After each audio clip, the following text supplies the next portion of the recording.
Welcome everyone to Be Heard Talk with Selena Hill, an award-winning talk show that adds a taste of hip-hop, AOC, and spice to unflavored news.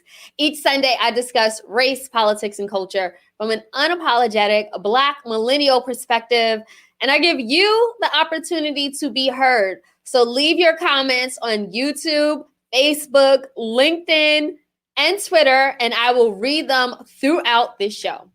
Now, I'm super excited to be here with you all. Number one, we weren't here 2 weeks ago. We were here 2 weeks ago, not last week because of the holiday. So I'm happy to be back. I'm also happy to talk about some of the biggest stories of the week. Everything from Derek Chauvin's attorney arguing that he deserves a shorter sentence because he's a product of, I quote, a broken system, right? To the debate over transgender athletes in sports, to the spreading of Trump's latest lie that he will somehow be reinstated in August. Yeah, that's not my president, was never my president. And later on in the show, I'll be joined by filmmaker Amber J. Phillips, who will talk about the intersectionality of being fat, Black, and queer. Now, please remember to support Be Heard Talk by buying us a coffee at buymeacoffee.com/BeHeardTalk. Your support through a small donation will help us continue to support and amplify the issues and the causes that you care about. So today I'm joined by Evan Masternardi. He is the co-founder of Let's Not Be Trash and a Bronx organizer for Rank the Vote NYC. He's not in the Bronx now, hence the background. Happy Pride Month, Evan. Thank you. I'm happy to support all our LGBTQIA plus brothers and sisters during this month across all spectrums. And that's what Let's Not Be Trash tries to do. We were ranked number 6 by that community in Clubhouse rooms. So I am honored as just a cishet dude that they would rank us that way. So thank you. That's please follow Let's Not Be Trash. Yeah. And of course, please follow Be Heard. We also have with us Michelle Hope, who is a sexologist, activist, and writer. How's it going? And happy Pride, Michelle. Happy Pride, honey. We're here. We're queer. Get used to us and celebrate us. Thanks for having me. Absolutely. So we're going to kick things off with the news roundup. This is where we run down the stories that made us laugh, cry, and go on a profanity-laced Twitter rant, and maybe even block a few of our friends. So I'm going to throw it over to Evan to talk about those stories. Oh, no. Hope nobody got blocked this week, but you never know. I always like to add the Waka Flocka meme, the eye roll, because sometimes the stories just make me do that. But I'm a proceed. So first up, as Selena mentioned earlier, Derek Chauvin's attorneys are requesting a shorter sentence and included that he is a product of a broken system. Now, before I even get to that, they added, of course, he's a family man. He's more than Justice Act, has over a decade in this department. Some of these things, aside from the department thing, we can also say about many of the victims of police brutality, of course, but mind that. But also he's a product of a broken system, the broken system that activists have been talking about forever, that has killed Black and brown people in this country. But now we're applying it to the police, that they are a product, that somehow their actions are, lessened or more palatable. This is just insulting. But I'm going to ask this. First of all, do we think that this will actually be a good defense? Second, is there any way to kind of turn this on its head and use it to actually help the broader movement, to expand upon, even they're saying this is broken system? Well, let's capitalize on that. I don't know, but I'm going to go with Selena first on this one.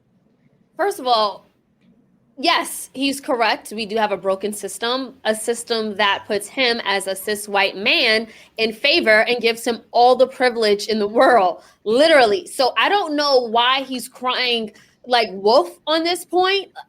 He literally killed a man without remorse by suffocating him for nearly 10 minutes, and the world watched.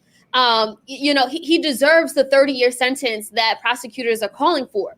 And, for the defense, first of all, I saw this coming. I knew that they were going to try to argue a shorter sentence. And that's why even though Derek Chauvin was convicted, I still had bated breath, because I'm like, he's not locked up and he may get a slap on the wrist. He may be locked up for 5 years, 10 years, whatever. let's not forget, not only did he brutally kill George Floyd, he traumatized his family, he traumatized a community, he traumatized the world. Derek Chauvin, it's hard to find any remorse for someone who lacks remorse. But again, they're playing up him as a white man. And they're saying, like Evan said, he's a family man. He doesn't have any, his record is clean. But I would love to take a look at his record and see how many other people. Okay, so his record is not clean. Did he kill other people while on the force? Yeah, I mean, he's gotten complaints against him several times. And on top of that, he actually had altercations with George Floyd. At least I'm going to go by the reports I read, that he actually had altercations with George Floyd prior to this. So I was very, I think it's quite ambitious in the worst way to actually talk about the exact system that killed George Floyd. But as I mentioned, can this backfire against them? Will it? And is there a way to maybe say, oh, even they're saying this? Well, if even his defense is saying this, then it definitely must be true. We have a real broken system. Michelle, what do you think? Michelle may be on mute. I think you're on mute, Michelle. Yeah, we're having some. Good. There you go. Super sorry about that. Yeah, I think that the system has been broken for a long time, and it will continue to be broken if we allow the lessening of sentences in instances just like this. Additionally, I think we should take it back to the need for our U.S. Senate to pass the George Floyd Justice Policing, which would eliminate qualified. Thank you. Which would eliminate qualified immunity. I think that is the way we have to go. All right. Well, to move on to a different type of discussion about discrimination, perhaps, and justice, transgender athletes have made a lot of headlines lately because of how they have been treated by state governments. In 7 states, I believe Florida is the latest, they have been barred from participation, specifically trans women participating in women's sports. So I'm going to ask 2 questions. 1, what is this fair? And 2, what are the alternatives? Should we even consider gender in sports? I know that's kind of a separate question, but I think that's the logical conclusion where this is going. Should we even consider gender in sports? But first, let's also ask, what is this even a fair decision? I'm going to start with Michelle, and then we can go to Selena. Michelle may be having some technical difficulties. Michelle, we can't hear you. You may want to log off and then log back in. I personally can't hear Michelle, and I think she's frozen. What about you, Evan? Yeah, I can't hear. Okay, so we'll have to drop Michelle down. And okay, is she back? No. we'll have to. Selena, so I'll just go to you. Selena, first, do you think this is fair? Second, do you think we should even consider gender in sports going forward? Yeah, so, okay, number 1, being transgender itself in sports in any part of society is not fair. And we have to continue to stand up for our transgender brothers and sisters for their rights so that they have, free access to all things. However, when you ask that second question, should there be gender in sports? My answer is, of course, there should be. And the reason why there are physiological differences between people who are born female and people who are born male. And in the same way that we separate male and female athletes, it's the same way we separate children from teenagers, right? Would you have a 15-year-old compete with a 7-year-old in a soccer game? Of course not. And would we have adults competing with teenagers? No. I mean, it's statistically, when we just look at the science, and look, I'm no expert, so, feel free to argue back once I'm done. But, if we look at the science here, one of the fastest teenage boys, he won the New Balance National Outdoors in 2019, which was a relay race. He came in 100-meter dash with 10.3.5 seconds. Again, a teenage boy won national competition. An Olympic gold medal, the fastest woman in 2019 at the 100-meter dash, Shelly Ann Frazier, she came in 10.7 seconds. So that's the comparison there. Do I think she should be competing with, it's just so, of course, that's why we have gender in sports. It's because people who are born male, because of different genetics, testosterone, estrogen, etc., they have a huge advantage. Statistically, male bodies are more athletic than those who are born female. So I do think that we need to explore this topic. Maybe we have open competitions where you're measured on genetics and you're measured based on testosterone levels, just so that no one is put at an unfair advantage. And but I'm no athlete, so go ahead. Well, I would have this is to. the thing. Michelle's back.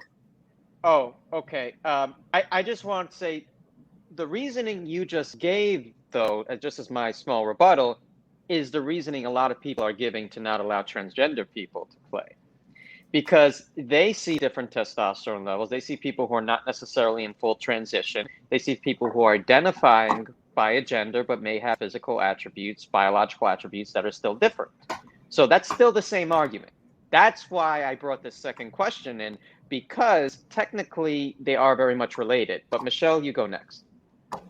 Well, I think what we have to remember here is that there are athletes out there that female athletes born female that could play and would be able to beat men. Can I just bring up our U.S. women's soccer team? I think they would mop the floor with the men's soccer team. And I think that what we have to remember is that, especially when it comes to youth, things like sports give them an opportunity to have camaraderie, to build their self-esteem. And when we look at the trans laws that are rolling out across the nation, or these anti-trans laws, they're really impacting our youth. So we have to remember that young people need opportunities to explore sports and shouldn't be held back from participating in them. And perhaps that means we do all gendered athletic teams. Mm-hmm. Well, You go first, Selena. Oh, thank you, Evan. Yeah, no, so that was the argument there. And there was a lawsuit that, developed into national headlines where the girls on a track team said that they were put at a disadvantage and were losing because they were competing against athletes that identified as transgender. I'm not again, when I talk about it from that perspective, I'm not talking about, some of that anti-transphobic rhetoric we're hearing when they're like, oh, I don't want my daughter in a locker room with someone who identifies as trans. No, that's transphobic. Again, when it comes down to just the statistics, and then when Michelle made her point about competing, Serena Williams and Venus Williams famously made a statement back in 1998 where they said they would beat any man who ranked outside of the ATP top 200. They would beat them. And it was Karsten Bashach who challenged them he ranked 203rd ranked player at the ATP. And he challenged them and beat Serena 6-1 and then Venus 6-2. And Serena said in response, and I quote, "I didn't know it would be that difficult. Quote, I played shots that would have been winners on the women's circuit, and he got them very easily," end quote. So again, when I'm just talking about the physiological differences, and that's why I said maybe an alternative is have open sports where you have some competitions that are, again, measured by how everyone measure up against each other. Well, on open competition, I'm just kind of half editorializing here. I would not do on testosterone. I would do on straight up ability. I believe in letting people's ability, let the chips fall where they may. Let people's ability lead them to where they can go. Like Michelle said, like you said, there are women, in our soccer team, and I would say in our WNBA, who can certainly beat men on the court. There are women baseball. I'm a big baseball fan. There are women who are starting to play with men on baseball teams. We saw in Little League a few years ago, there was a woman, a girl pitcher who was just striking men out at any rate. Now, will that be different in some sports, like let's say American football, and maybe in some running sports? Maybe. But why not have it open and allow the best abilities to come forth? That's how I see this ultimately playing out, because I know you didn't mean it that way, but the reasoning you're giving about biological differences for men is exactly what people are saying for transgender athletes. it's a spectrum. So they're saying, well, maybe they wouldn't be on one end of the biological spectrum. It's still significantly putting women at a disadvantage. So I think truly it should be open to all gender and just let Even if it puts ability win. women, right, let ability. So you based on the ability. Okay. Let Which ability is what I win. was saying. Yeah, let ability win. So I'm glad we had that spirit of discussion. Sorry, you were right, Selena. My phone did lock, but I'm opening it now. Let's move on to NYC Pride Parade. So there used to be, sorry, I see I'm blocking myself. There used to be gay LGBTQIA police officers in the parade. Now, NYC Pride, of course, New York City Police Department has always had a history of abuse, but this year they decided to ban the police from marching with them. Additionally, I read that they want public safety officers not affiliated with the NYPD to be more of the first line of defense and only for absolute emergencies should the NYPD be involved. Whether or not NYPD will adhere to that, we don't know. But they won't be marching in the parade, and the organizers and the members will at least try to use a different public safety force, which is what many of us have been talking about, alternatives public safety, and only using police in absolute emergency. First, is this fair, do you believe, to ban the gay police officers? And two, is this going to make people less safe or more safe, or does it not matter? Michelle, I'm going to go with you first. I think what we have to remember is that when it comes to the LGBTQ communities, police have oftentimes been more of a threat than they have an actual help.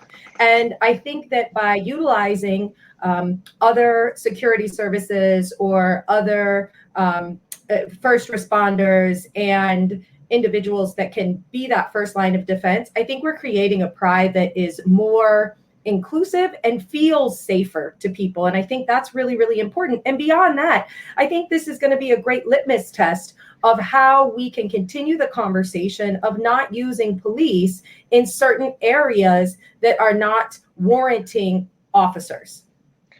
For the outside, just a small follow-up, then I'll go, Selena. For the public safety aspect, yes. What about the decision, though, to not let gay officers march in the parade?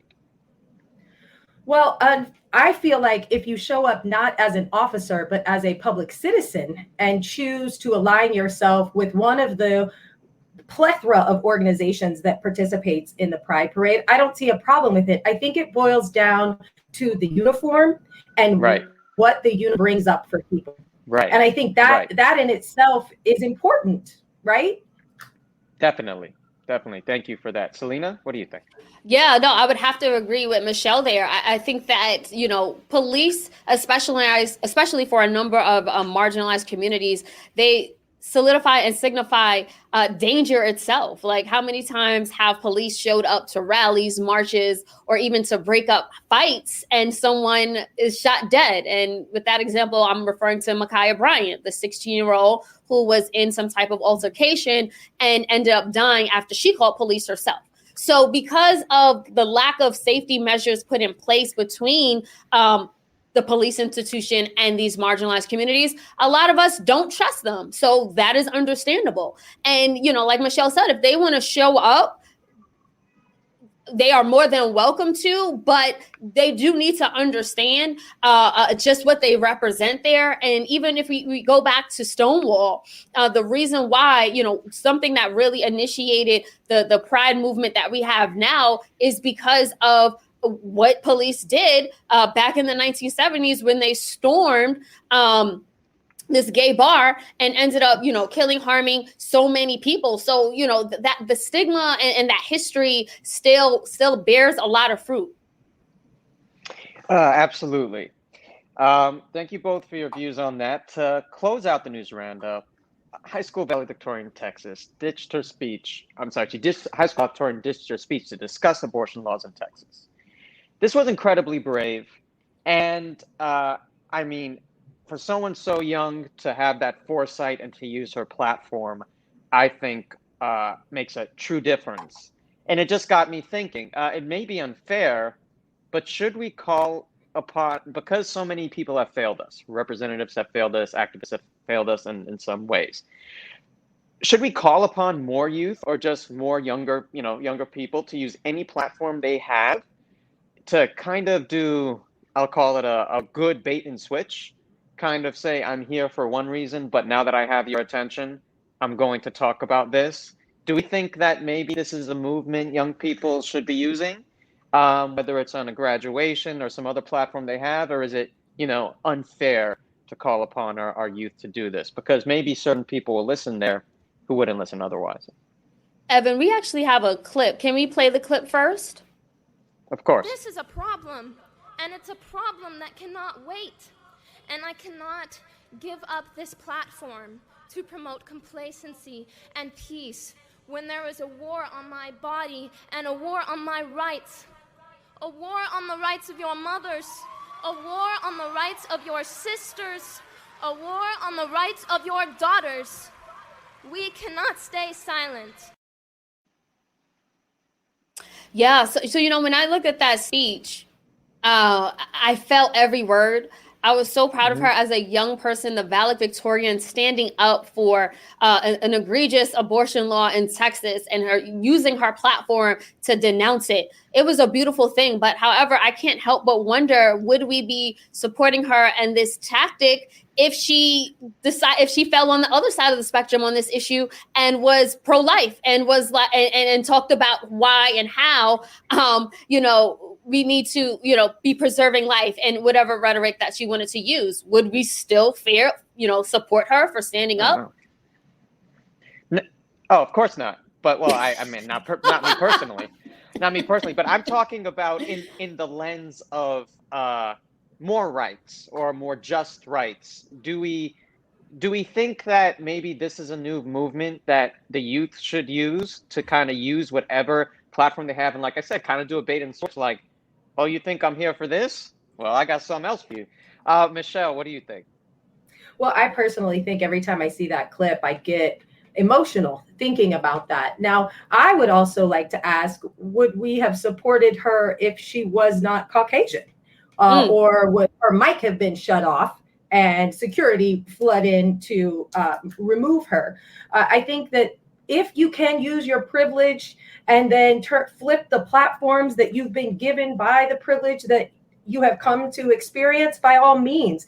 But I do think that it can get dicey, because at any moment, if we celebrate freedom of speech, somebody could flip that very easily to a pro-life type of conversation. But I think young people have always been at the helm of movements, and we, as their elders, should support them and amplify them in any way. And when they get creative, I say, let them get creative, All right, I'm with you. I think that this is part of the new guard, the new movement, to kind of use your platform, even unexpected ones, to get a very much needed message across. Thank you, Selena. That will be the news roundup.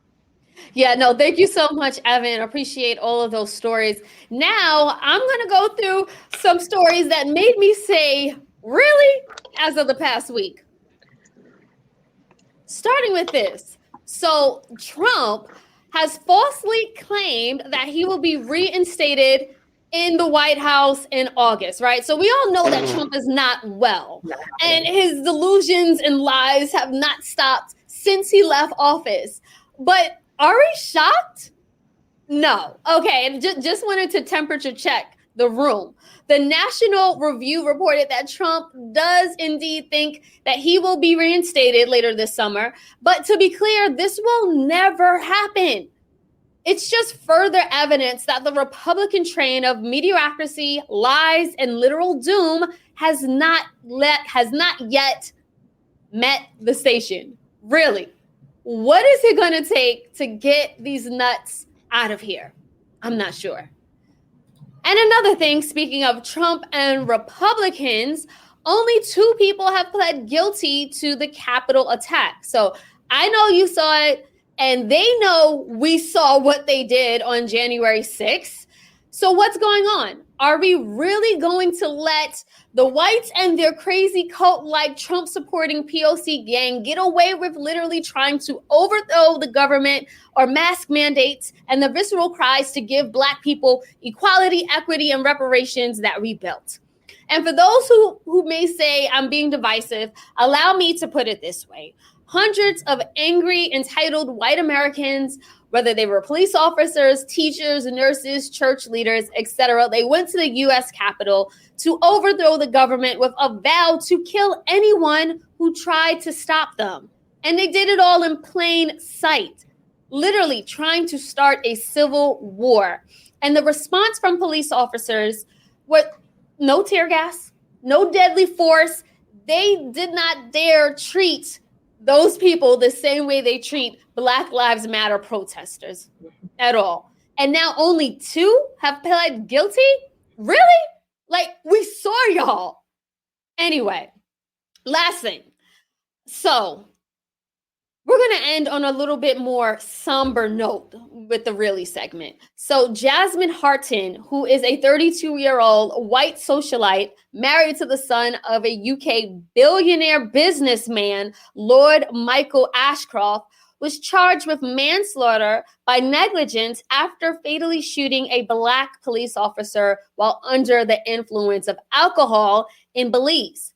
She and San Pedro Superintendent Henry Germont were allegedly partying together, and she ended up giving him a massage, which is crazy because then she claims that nothing romantic happened between them two, whatever. And then things took a drastic turn, and she ended up using his gun and shooting him.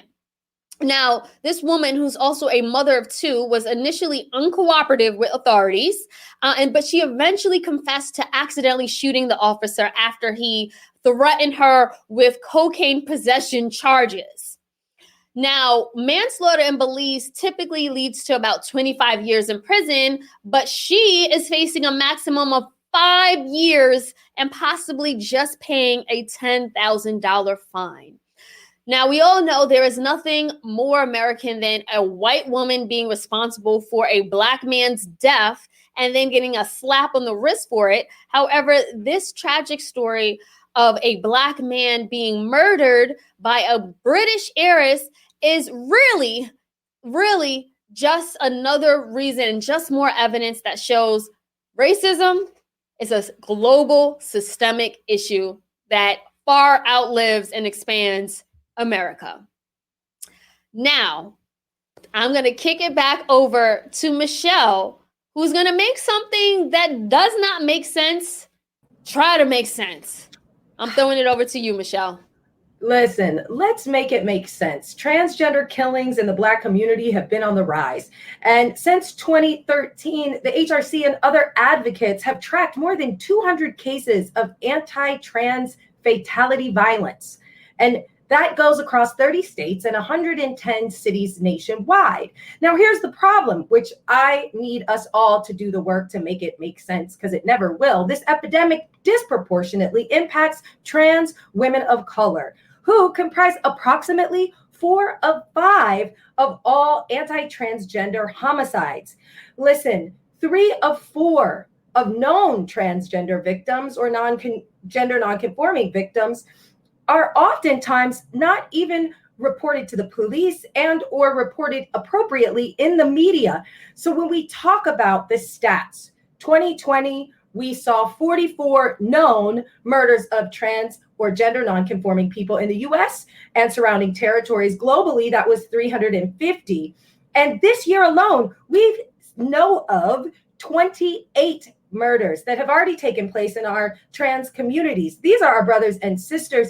And here's the deal. That means that this year we are on record to see another groundbreaking record of fatalities of trans communities. So listen, only when we can remove the shame of loving transgendered people will we be able to move to a space that violence can cease against them. When we can remove the shame of being transgendered, will trans people find it easier to disclose, as well as disclose violence that they are experiencing? There are a ton of LGBTQ laws that don't protect and actually go against LGBTQ trans communities, and they are problematic. And here is the issue. When we see violence in the trans communities, we have to understand that that is not just the underlying problem. It's the problems with our legislation and all these anti-trans laws. April alone, we saw 100 state bills across the nation that were put into effect and trying to be passed that would continue to discriminate. So how do we help? It's up to all of us to do the work to make our communities more trans inclusive. And as I give this rant, you see the names of people who have passed. You see the faces. These are our brothers, our sisters, our cousins, our mothers, our aunties. And it is important for us to come together. So what we can do is we can make our communities safer by having conversations. We can support and elevate transgender voices in the media, a really great resource, Trans Tech Social Enterprises, started by Angelica Ross. And we can raise awareness of the issues transgender people face. Listen, the intersectionality of racism and sexism and classism and homophobia in general are very, very complex. But if we start to take the steps that we need to protect each other, we can live in a better space. But at this point, it seems as though our country is empty of empathy for our trans communities. And it is my hope that we can continue to support organizations like the HRC or the National Black Justice Coalition and other organizations that can help liberate trans lives, because they are just important as our lives. Thanks on that one. Y'all gotta help me make it make sense by doing the work. Thank you so much, Michelle. We appreciate your words of insight and wisdom, and for just talking about this issue, which is not talked about enough, especially in Black communities. So we appreciate that. Thank you. And in the spirit of intersectionality and Pride Month, we actually wanted to dedicate the last half of our show by highlighting Amber J. Phillips, a storyteller, a filmmaker, an art director who released a powerful short film titled Abundance that explores what it means to exist in a world as a Black, fat, queer person. Amber, thank you so much for joining our show today. Thank you for having me. I'm really excited to be here. Yes. So you have a 3-part series. I was able to watch part 1. I think we also have a clip. I want to show the clip now so that folks can feel the documentary that you have released. My responsibility to myself and the communities that I belong to are not to just wear cute clothes, though one of my favorite pastimes, or tell you how to feel confident about your body. Literally feeling confident about your body is just me believing that I actually deserve to be here. How absurd is that? Like, yes, I think I deserve to be alive. That's what you want me to feel confident about. Yes, I am fat, Black, and fly. And I'm so much more than trying to fit into jeans, dresses, and airplane seats. This documentary is so beautifully produced. Girl, you look so beautiful and sensual. I was just like, your skin was glowing. I was just like, the art direction was so beautiful. You looked amazing. I was like, whatever she used on her skin, I need that. It was just so eloquent. I loved it. So, in this documentary, you draw on your life experiences as a Black, fat, queer, femme woman. Tell us more about it and your inspiration for creating it. Yeah, so I love when people call it a documentary, because when I sat down and wrote it, I'm really inspired by some of our great writers like Deisha Phil, y'all, who wrote The Secret Life of Church Ladies, of course, James Baldwin, and Toni Morrison, who is squarely in writing these stories. But it was important to me to kind of add these stories from my life, but present them in a way of some of the experiences that I talk about, like in the first story, is about me getting on an airplane and just being harassed by this woman who was sitting next to me, right? And I wanted to really call into question how many of us do see fat people existing in the world beyond just like your typical Savage Fenty or Lane Bryant ad, when we're dressed well and snatched together, and be like, how are we treating people in public? Do we know that these people belong to folks? Do we see ourselves in these people? So it was important for me to tell that story beyond that moment, because when it happened, it went viral. Because it was one of those moments right around like the barbecue Becky situation, Yes. and really white people calling the cops on Black people for doing nothing. That's what I was gonna say, Amber. It was a white woman, just to be clear. And didn't she call the cops? And weren't you escorted off the plane? I was, our plane had actually landed and I was escorted. If you've ever been to DCA, I was escorted off of the bus that takes you to the airport, right? Like when you know how you land sometimes on the strip, they literally came and got me off the bus because this woman told our flight attendant that I harassed her, who was another white woman. And they just like agreed that this woman had been harassed. And I'm like, actually, it was the other way around. So when that moment happened, I was traumatized. Like I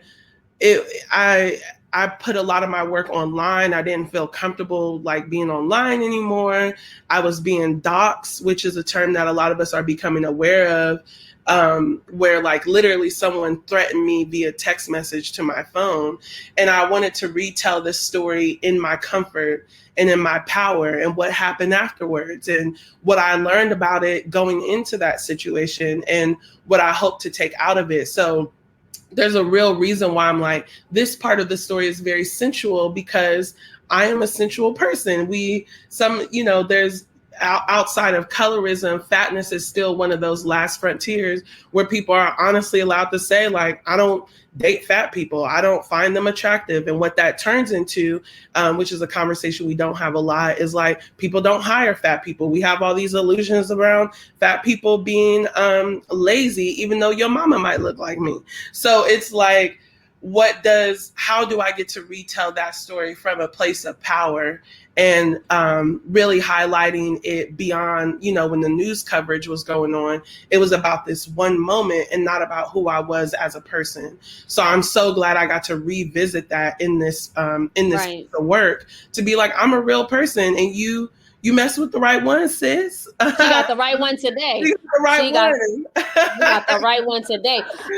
So, Amber, tell me, what does it mean to be a proud, fat, Black, queer woman, especially during Pride Month?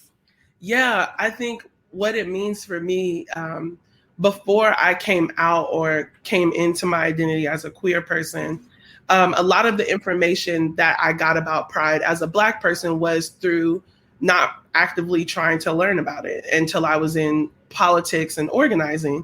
And I want people to know, like, it's so funny when you hear people talk about like adding, oh, what do you think about Pride as a Black person? Pride is Black.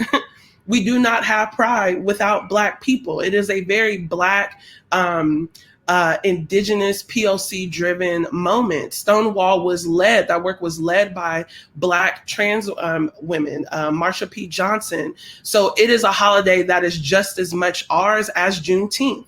And that's what I want Black people to know. I think so often growing up, especially, and that's a theme in the work as well, is I grew up religious and Christian. And we try to make it seem like queer people is not of us, when actually we are a very queer group of people. We're a queer culture. We're a culture that tries as much as we might to not be based in a very patriarchal, the man leads type. That's why it has to be like kind of reinforced all the time in church of like, we submit to men, because we know that's not true. We know when we leave the sanctuary and we go to the fellowship hall, the women are preparing the food. We know that the choir is a little queer. We know that our missionary work is very much led by people who don't only identify as cisgender men. One of my favorite shows is Greenleaf. And I love how that story is really about all these women really being the head of that, and how important it was for us to see that transition. If you're a fan of Greenleaf, I love me a good churchy show. But what I want Black people to know is that Pride is ours. I think it's kind of serendipitous that it happens in the same month as Juneteenth. And especially as someone who came in their queerness in Washington, D.C., it wasn't until I left, like, I was introduced to Pride through Black Pride. And that's a Pride that doesn't exist everywhere. It's very unique to D.C. in a way that I wasn't aware of. So what it means for me to be Black, queer and proud during this month is to just be who I am, right? It's to be someone who very much, I got my degree in African American Studies, to just be affirmed in who I am. And this is an extension of that. Pride is an extension of Black History Month. And to not know that history is to really cut yourself off from all the things that make us a very powerful people. So Emanuela Designes, and shout out to Emanuela, she says via Facebook, speak your truth and preserve. And she is also a Greenleaf fan. So she said, girl, for real, love Greenleaf, teaching through film healing. So yes, shout out to Emanuela. Michelle, I want to get Michelle's voice into the conversation. I know you had some thoughts and questions. Yeah, I think what we have to remember is that Black queerness is not new. This is something that dates back very, very far and are a part of who we are. And pride is being Black and being queer. You look at Bayard Rustin, who was an LGBTQ rights advocate and Martin Luther King Jr.'s right hand. Additionally, you look at Huey Newton, who pointed out that women's liberation and gay liberation is no different than Black liberation. And that for us all to be free, we have to fight for all of our communities and all of our intersectionalities, because that's what makes us beautiful. So I really appreciate the documentary and all of the things that you're saying. I think that we as a community, we just have to continue to push ourselves to understand and educate and share the knowledge, because I think the hate that we sometimes see within our own communities is a lack of understanding and a lack of knowledge. So thank you for your work. Yeah. And I think it not only is a lack of understanding, it's a refusal to see ourselves. Yes. I think a lot of us, we know what queerness looks like.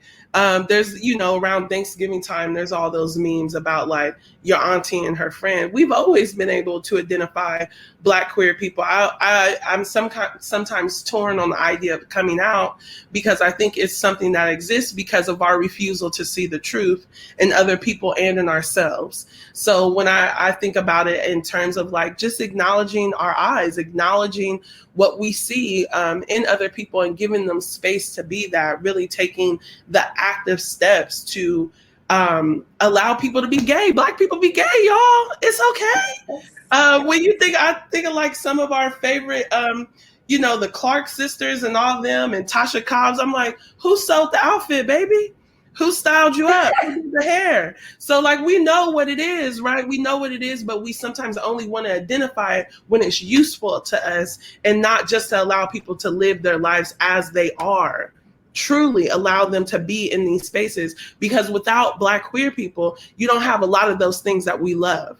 We don't have the productions that we love. We talk about dance and art and culture that is brought to us through queerness, through Black queerness especially. So to me, it's about getting people to, really release this lens of white supremacy. If you really Black and proud, you got to love your gay brothers and sisters. You got to love the queers. You got to love the trans folks. You got to love all of it, because to not is to fall into the hands of white supremacy.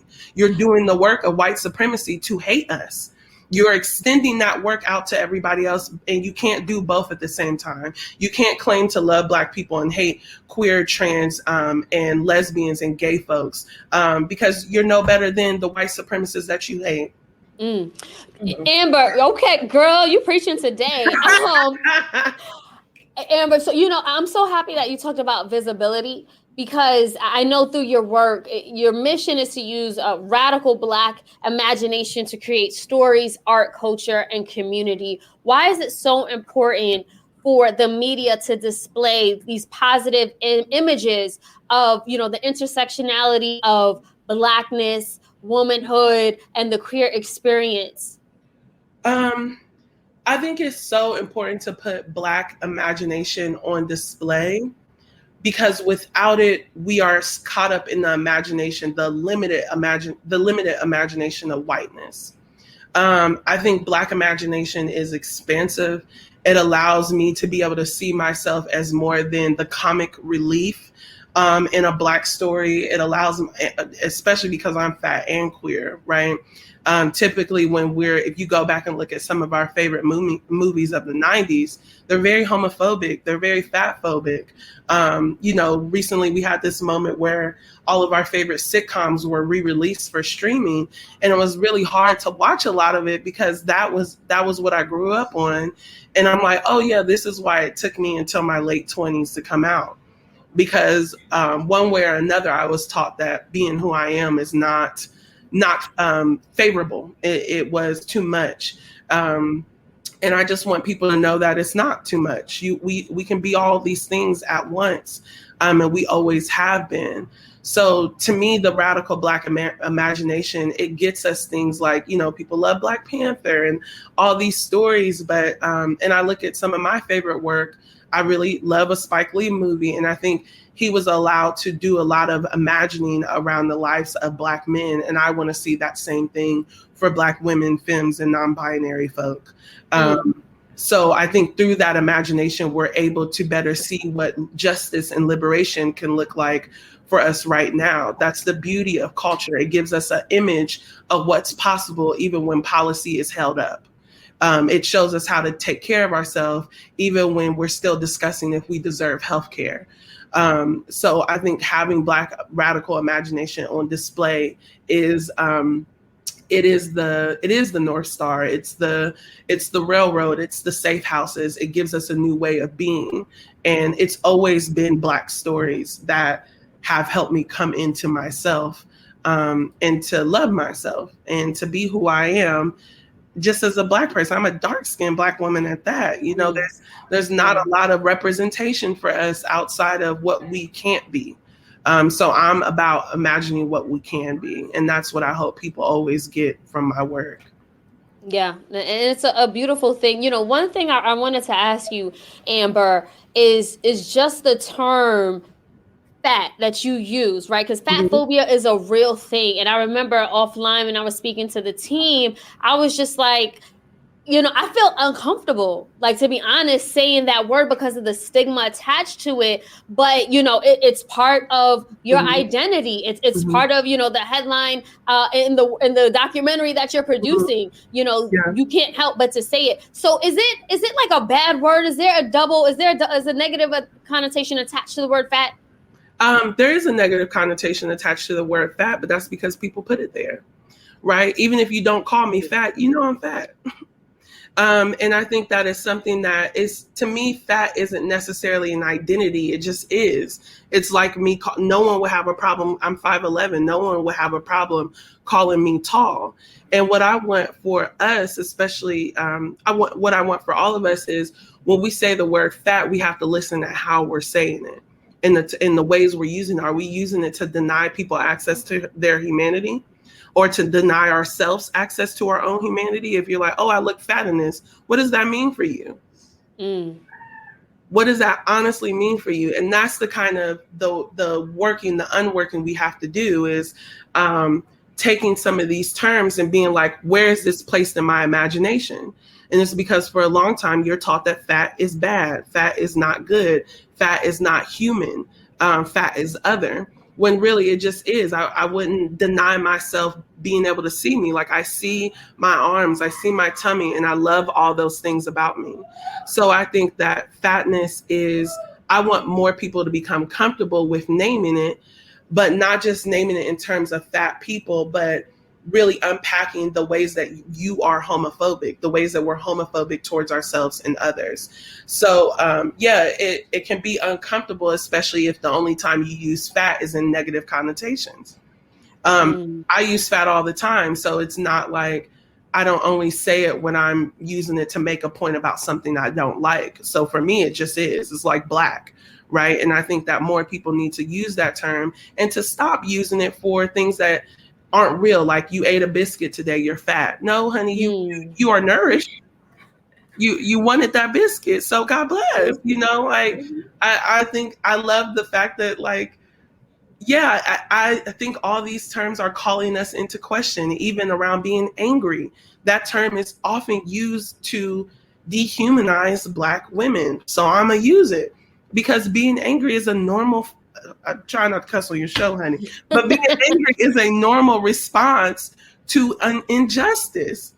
Yes, it I'm is. not supposed to be indifferent to that. That is a real feeling just as much as love or happiness or laughter. So to me, it's about using all of these terms in their for what they actually mean, because words do mean things. So for those of you all who are listening who might not identify as fat, or you are fat and you're scared to use it, I get that. But I want you to claim that as much as you claim blackness or queerness or flyness or fineness. You know, I think all those exist together. It's a descriptor. Yeah.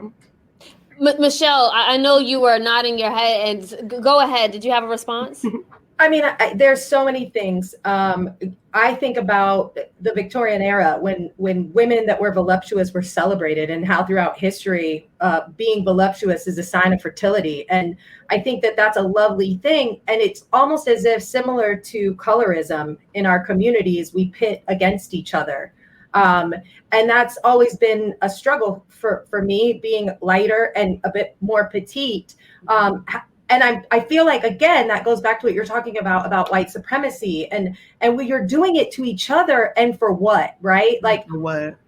Like I grew up, and my mother is a voluptuous woman, and she always was like, I'm fat and happy. So when I grew up, that wasn't a negative thing, or fat and sassy. And it just makes me think of a big personality, not necessarily the size of your dress size. And I think it's a beautiful thing. And I would hope that we can find ways that we can celebrate like what that looks like, what being voluptuous looks like, instead of pitting against each other. One time I said, I feel curvy to one of my friends. And she was like, girl, you ain't got no curves. You might have some sass, but you ain't got no ass. You know what I'm saying?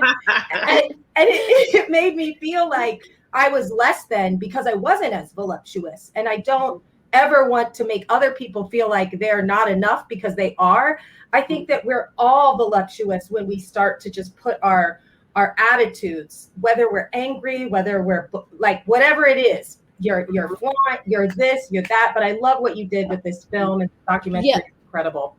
Amber, before I just want to piggyback on what something that Michelle just said, because there is a lot of emphasis on body type and size, and obviously, you know, being all for the body positivity movement. But do you think that we just, as a society, just put too much emphasis on just looks and body? Because, you know, obviously, you know, the fat phobia is real, and people are stigmatized for being voluptuous and for being big. But, you know, why, you know, people, even if you are, you know, smaller or whatever, we're always hearing something negative about our bodies, especially as women. Yeah. I think we exist in a capitalism. All right. So that means when there's something to be sold to us, it will be sold to us no matter what. That we're always taught to feel like we're less than, so that we will buy something to make us feel better. Right. And this is the big aha moment with fat phobia, is that all of us are suffering from it, or all of us are oppressed by it, regardless of our size. We're all taught that our body should be what it is. There's an amazing book, which was a big catalyst for me being a storyteller, written by Sonia Renee Taylor, called The Body Is Not an Apology, period. Regardless of how your body is, you do not have to make any apologies for it. You get to decide how you adorn it and dress it. And that's something to know all of us can take from that. But too often in our society, we base on what is a good body based on who doesn't have a favorable body. Right. So as long as you can be this, as long as you ain't that fat, you can be curvy as long as you ain't this curvy. Right. And I think it causes a society, especially for Black women and girls, it causes a society of dysmorphia. We are always looking at our bodies as what they are lacking, instead of the fact that, like, wow, these hips got me through this. I had these hips in college when I was going through this thing, or these breasts are what led me to, you know, be loved by myself, or I like these things. I like to put body lotion on, you know. So I really recommend that book, The Body Is Not an Apology, because it just lays out how important it is for us to divest from these systems of basically white terrorism on our bodies, on everybody's bodies, and patriarchy and all these things. And to answer that question, I could talk about bodies all day, but I just want people to know that there's something in this for all of us. When we allow bodies to exist just as they are, we all get a little bit more free. And that's one of those books that I say is required reading, especially as you're navigating all these things, because, especially with Instagram, so much is being sold to us about what we should look like. Jasmine Sullivan wrote a whole album about it. So I really encourage that, because as I hope that this is what I wanted to say. In terms of fatness, we still have to acknowledge that the biggest and blackest of us are experiencing the most oppression. When we think about last year, George Floyd was called Big Floyd. Breonna Taylor was a bigger body person. In Mike Brown's police files, they referred to him as the Hulk. Tamir Rice was described as husky. So we know that being bigger is a determination for being less human. And it is what's killing a lot of us, not just in terms of not having access to the things we need, but we're being painted as dangerous because we're big. We are a bigger people, period. Black people are big. We're colossal. So I think that we have to acknowledge that, yes, we want smaller body people to be accepted, but we have to acknowledge the ways that bigger body, darker people are also being murdered because of those things. Absolutely. And those justifications are honestly used to oppress you as well. When someone goes to the doctor, when I go to the doctor and people say they're unwilling to treat me for something, give me a proper pap smear because they want to talk about weight loss, that same harshness and technology is being used on your body. Right? We know Black maternal health is an issue. That's because when bigger body Black people go in there, they're not seen as human. And then they spread that out to all of us. They oppress all of us with that. So I think it's important to really name and be specific about who's being the most harmed. Amber, I just want to thank you again so much for joining us today, speaking truth to power and dedicating your life and your work to talking about the intersectionality of being Black, of being fat, of being queer, and showing up as your whole authentic self.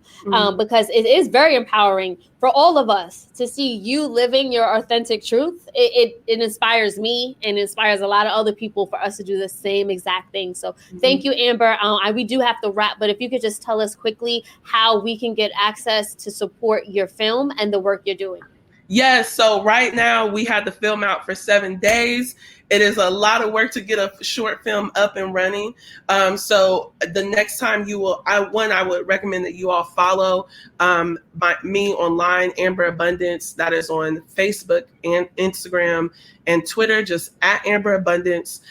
You can also head over to my website, amberabundance.com, and join that email list, because the next time you all will be able to see Abundance, I'll have a big announcement about that later on in the month. But we are looking to keep traveling this piece, and it's now going to take on a life of its own. I had it up for 7 days to give writers and people and Black audiences time to digest it and sit with it. And then I'll be announcing soon when you can see it again, and you don't want to miss it. You don't want to miss it. Do not want to miss it. Follow her, Amber Abundance. Thank you again, Queen. Thank you, Michelle, for joining me for this conversation as well. We are going to end this show on a positive note. For this week's Black Women Rise, we are honoring our Haitian Japanese queen, Naomi Osaka. Now, the tennis star currently holds the #1 ranking with the Women's Tennis Association, and she made a tidal wave on the tennis scene after beating her idol, Serena Williams, back in 2018, and she became a household name and one of the wealthiest athletes of her time.